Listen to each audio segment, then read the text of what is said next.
CBSE बोर्डाचा 12वीचा निकाल जाहीर करण्यात आला।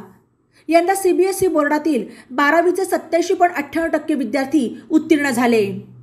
या सर्व विद्यार्थ्यांचा निकाल बोर्डाच्या अधिकृत वेबसाईट cbse.gov.in वर प्रसिद्ध करण्यात आला। यंदा सीबीएसई बोर्डातील सुमारे 18 लाख विद्यार्थ्यांनी 12वीची परीक्षा दिली होती। यातील 87.98% विद्यार्थी पास झाले। गेल्या वर्षी या तुलनेत 0.65% अधिक विद्यार्थी उत्तीर्ण झाले। यंदाही मुलींच्या उत्तीर्णतेची टक्केवारी ही मुलांपेक्षा जास्त आहे। यंदा मुलांच्या तुलनेत मुलींचा निकाल 6.40% चांगला लागला। यावर्षी 91.52% मुली उत्तीर्ण झाल्या तर 85.12% मुले पास झाली आहेत।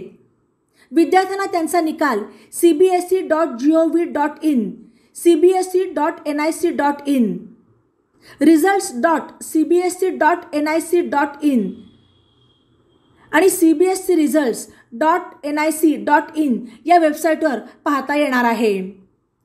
सीबीएसई बोर्डाच्या 12वीच्या निकालात केरळच्या त्रिवेंद्रम शहराने बाजी मारली। त्रिवेंद्रम शहराचा निकाल 99.91% लागला। दिल्ली पश्चिम या ठिकाणाहून 95.64% आणि दिल्ली पूर्व 94.51% विद्यार्थी पास झाले आहेत। तसेच नोएडा क्षेत्रातील 80.27% विद्यार्थी पास झाले। या क्षेत्रातून 1,22,170 विद्यार्थ्यांनी परीक्षा दिली होती।